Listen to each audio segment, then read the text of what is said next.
Bonjour et bienvenue. Une fois entré dans le second Aet, celui d'Agalaz, qui est sous la gouvernance du dieu Heimdall, nous avons quitté le monde des hommes en lien avec le monde matériel de Féou pour entrer dans le monde des hommes en lien avec le temps et les événements. La troisième rune de cet Aet, c'est Issa. En sa compagnie, je vais te délivrer au cours de cette méditation toutes ses caractéristiques, ses dires, ses leçons, mais aussi tes devoirs liés au don qu'elle va te faire aujourd'hui.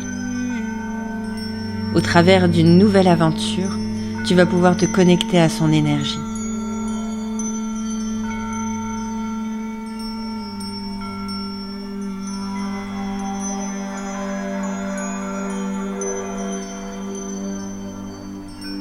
Installe-toi dans une pièce au calme, où tu es sûr de ne pas être dérangé, et adopte une posture confortable, assis ou allongé.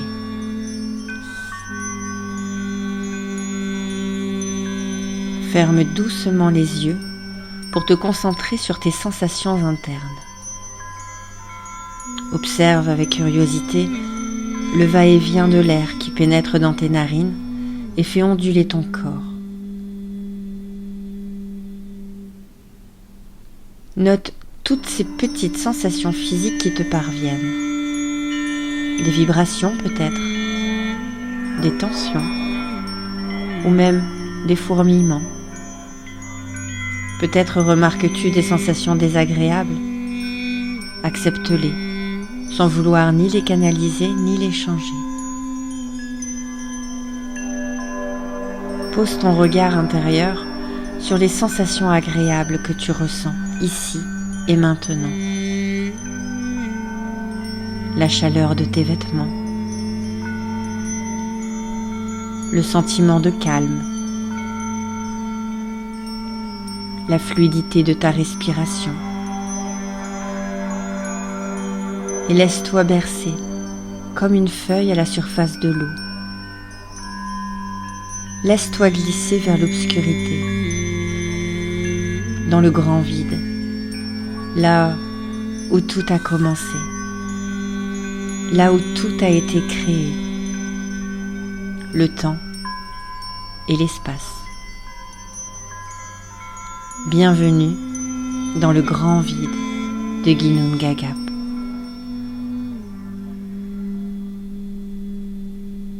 Au loin, tu aperçois l'étincelle de vie générée par la rencontre du feu et de la glace créateur. Nous allons dans un souffle profond appeler 3 fois la rune pour la faire naître.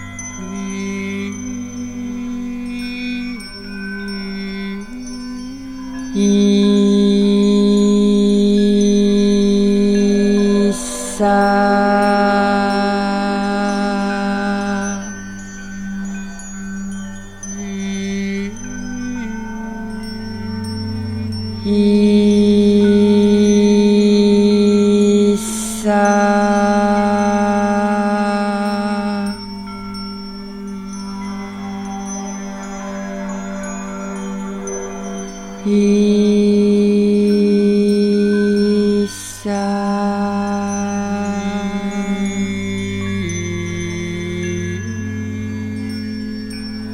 La glace, c'est l'écorce des rivières, le toit de la vague et le danger pour l'homme distrait. Issa, rune de Verdandi, la norne du présent, et des Surse, les géants du givre. Elle dit: je suis la rune de la glace, de la mort hivernale. Je fige l'axe primordial dans le présent. J'impose le repos nécessaire et l'absence de mouvement. Je suis le pont entre les vivants et les morts pour celui qui s'en approche.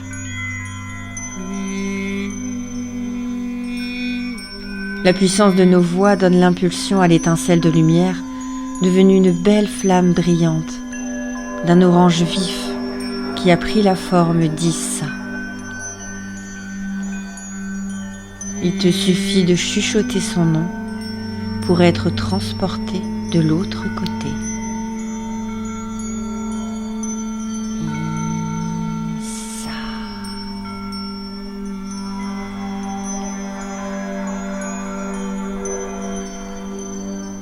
Lentement, tu pénètres dans le royaume, de l'autre côté de la rune.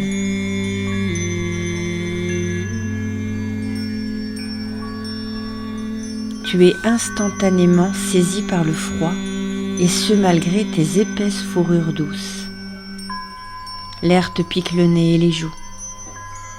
Sous tes pieds, la neige crépite lorsque tes pas s'enfoncent dans la poudreuse. Tu suis tes compagnons qui ouvrent la voie avec un traîneau.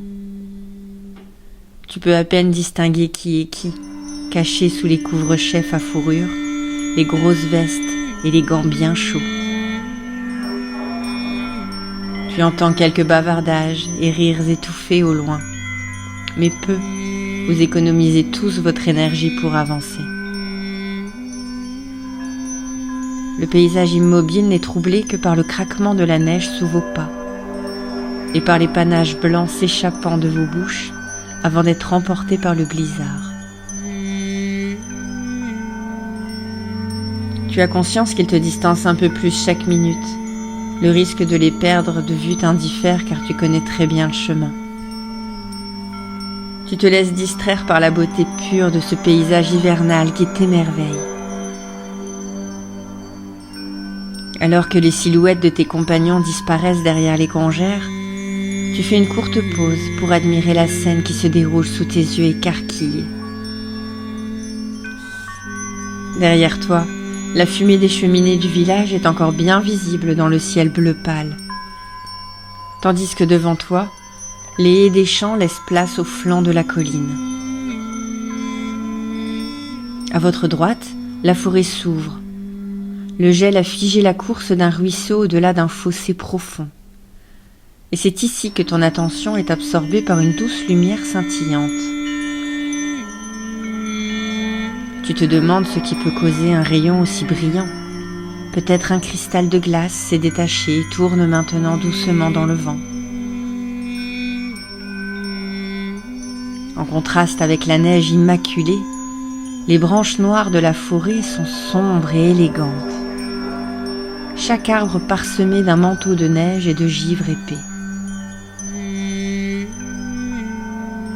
Tu tournes les talons et décides de marcher lentement sur la neige vers la lumière qui scintille et qui clignote toujours, comme un mirage pris dans la brise glaciale. Tu te rapproches de plus en plus en t'émerveillant de l'éclat et de la puissance du faisceau lumineux. Mais lorsque tu t'approches de la lisière de la forêt, la lumière se divise en paillettes couleur arc-en-ciel, rebondissant sur l'épaisse couche de givre et de neige, donnant l'impression que les arbres gelés sont parés de joyaux aux motifs éclatants.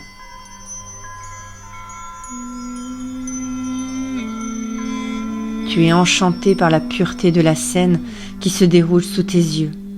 Le blanc laisse place aux couleurs de l'arc-en-ciel.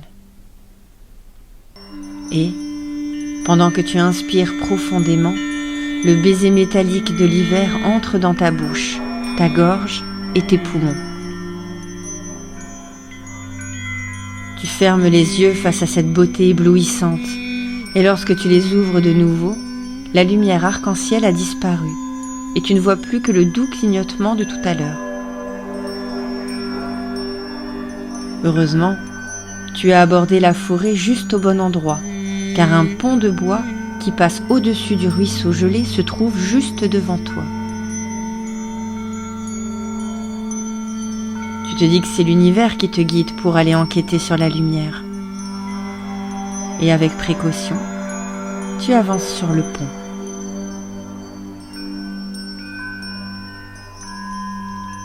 Le fossé est profond, et à sa surface, tu ne vois que la couche de neige lisse qui cache les eaux gelées dessous.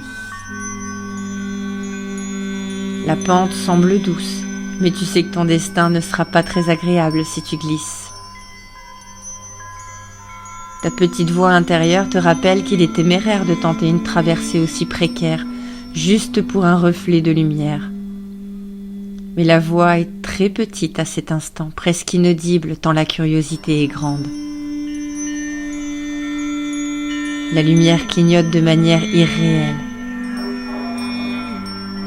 Pas à pas, Tu marches en essayant de garder ton équilibre, en compensant chaque fois que la neige compacte et glissante sous la surface poudrée te prend au dépourvu. Tu fixes ton regard sur la douce lumière scintillante, regardant droit devant toi, avançant avec douceur. Chacun de tes mouvements est régulier et soigneusement étudié.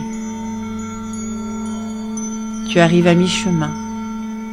Aucun intérêt de faire demi-tour maintenant. Assurant tes pas, les bras tendus, les genoux pliés en prévision d'une glissade, tu atteins le bout du pont et avances sur la berge.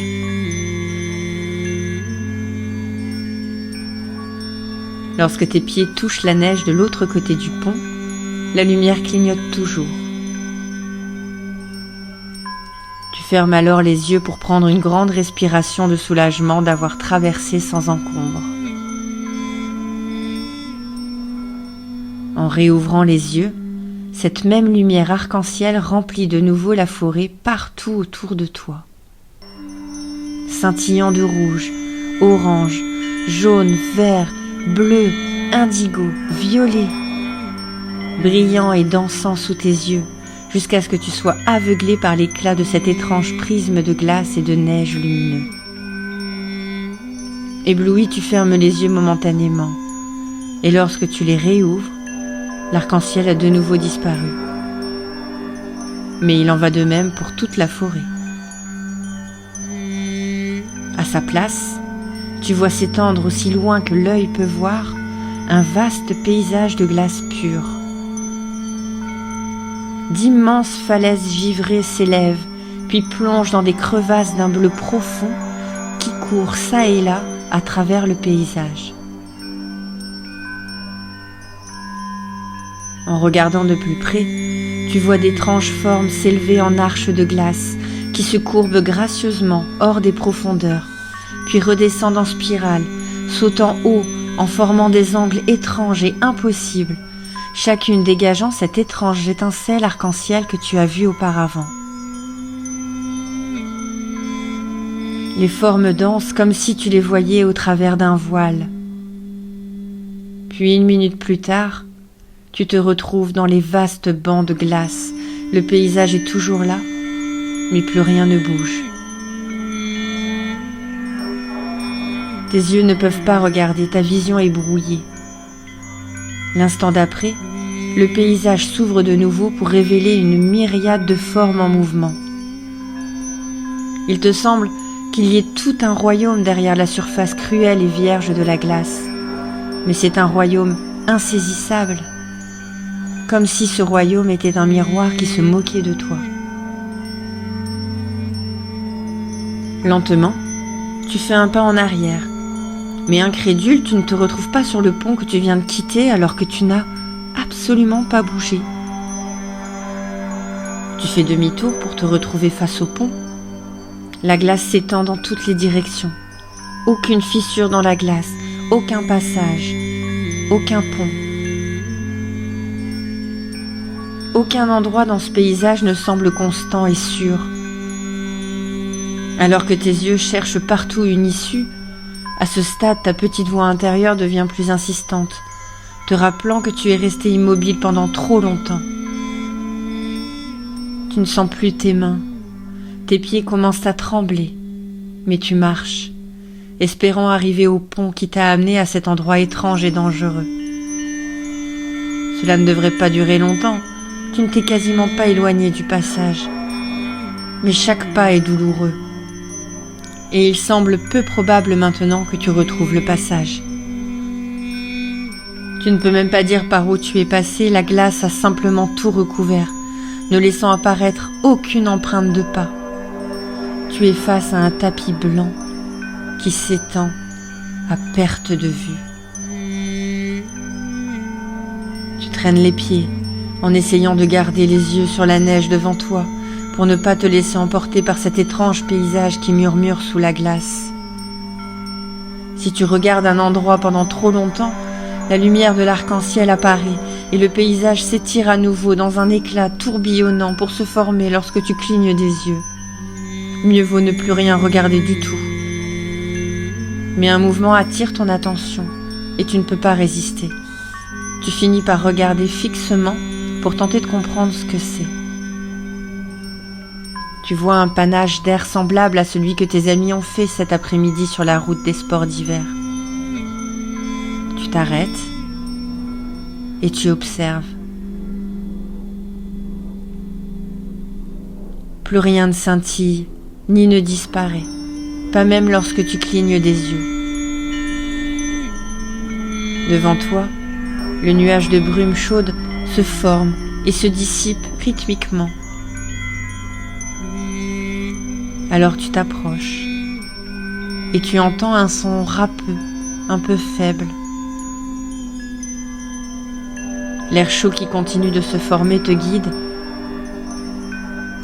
et tu trouves le corps d'un magnifique cerf allongé dans la neige.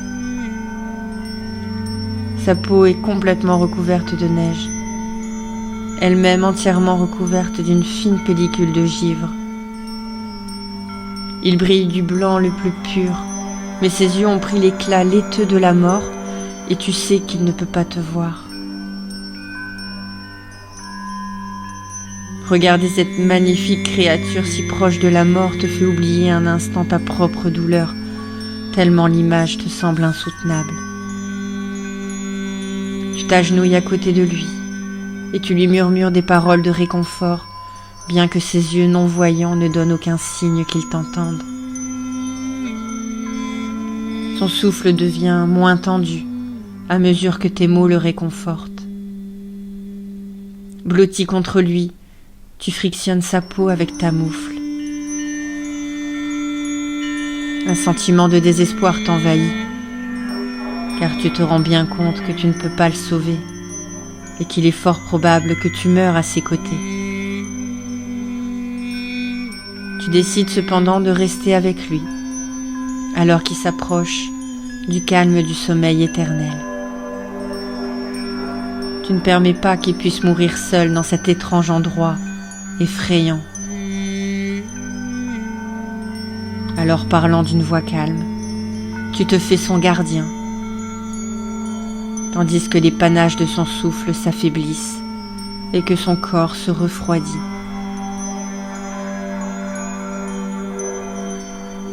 Finalement, son souffle s'arrête et son esprit l'a quitté. Une fois qu'il a trouvé la paix, tu t'assois en silence dans ce royaume de deuil, de glace, pour ce cerf qui était ton compagnon, même si ce n'a été que brièvement. Le froid a complètement engourdi tes bras, tes jambes et ton visage. Tes larmes coulent. Maintenant, dans ce vaste silence ne subsiste qu'un seul son, celui de ton propre souffle, qui est maintenant rauque comme celui du cerf. Assis dans la neige, à côté du cerf immobile, ton attention est attirée par quelque chose derrière lui, un objet rond et lisse. Tu regardes de plus près et vois que c'est un tambour. Dans cet étrange endroit, tu ne te demandes même pas pourquoi un tambour se trouve ici, dans ce désert de glace. Non, au lieu de cela, péniblement, tu tends les bras avec les mains insensibles et accueilles ce tambour. Tu te dis juste que c'est mieux que rien, que c'est comme un moyen d'honorer ton ami décédé. Il y a un maillet attaché, et tu parviens à le caler entre le pouce et l'index de tes moufles. Alors ainsi, dans la neige, tu commences d'abord à taper faiblement le tambour, puis plus fort. Pendant que tu bats le rythme, la couche épaisse de glace qui le recouvre se fissure, puis tombe, révélant sa peau. Le son devient alors plus puissant. Tu bats le tambour pour ton propre esprit maintenant, sachant que vous allez mourir tous les deux, mais tu es déterminé à montrer que vous ne partirez pas sans lumière. Le Le rythme résonne à travers tes paupières, et même fermés, tes yeux reconnaissent sa beauté et son pouvoir. Alors tu donnes le rythme.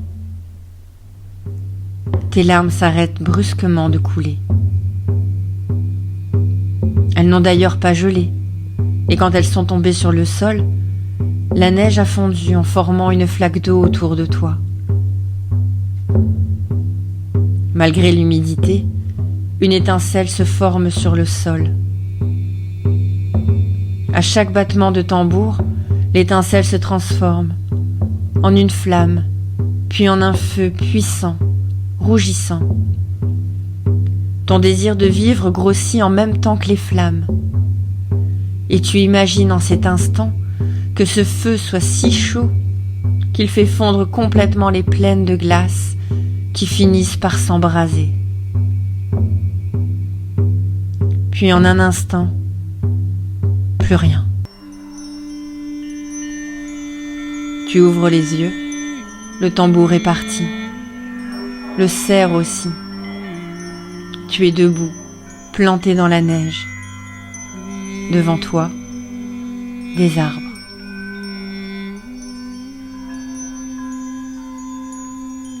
Tu aperçois le petit pont menant vers la forêt. Il n'y a pas d'empreinte dessus, aucun signe que tu ne l'aies jamais franchi.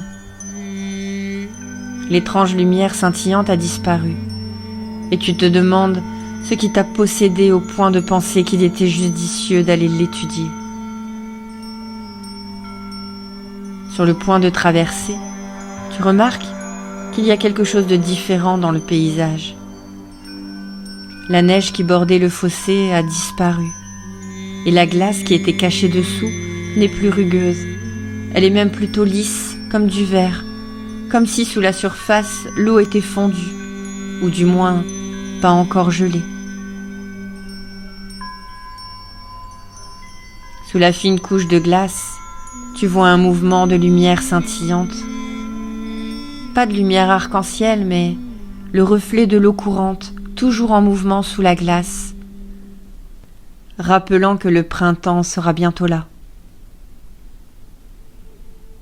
Le regard émerveillé par le mouvement de l'eau sous la glace, tu captes une lumière scintillante qui se forme dans la neige sur ta gauche. C'est la rune Issa. Ce n'est pas sa lumière trompeuse, changeante et dangereuse à laquelle tu as fait face tout à l'heure, mais plutôt sa force, sa stabilité, sa puissance, sa profondeur et sa magnificence. La rune Issa se tient haute et belle devant toi, et tu réalises qu'il est temps de quitter le royaume de cette rune dangereuse, belle et fortifiante. Lentement, tu marches sur la neige vers la lumière brillante d'Issa.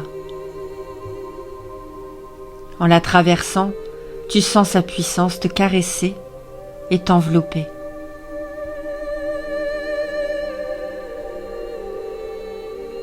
Tu remercies la rune pour ses leçons apprises. Tu sais désormais que l'homme doit se montrer calme et patient, capable de se concentrer sur ce qu'il fait, capable d'observer et d'écouter sans rien dire, sans agir. Être capable d'accepter l'inéluctable et comprendre que dans son environnement, toute action engendre une réaction.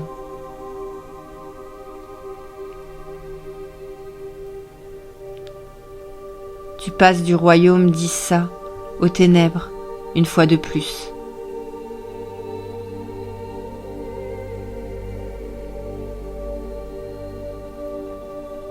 Lentement, tu laisses ton esprit regagner ton corps, en sentant l'obscurité s'estomper autour de toi.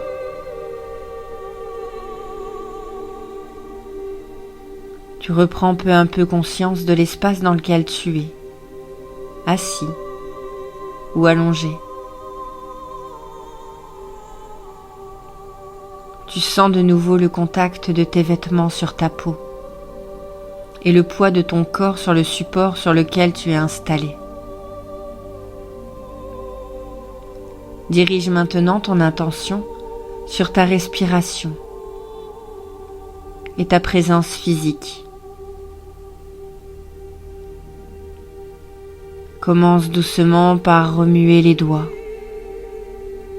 et les orteils, puis les pieds et les mains, afin de reprendre complètement possession de ton corps. Prends une grande et longue inspiration et entoure-toi de chaleur et de douceur en t'étirant naturellement. Prends tout le temps qu'il te faut.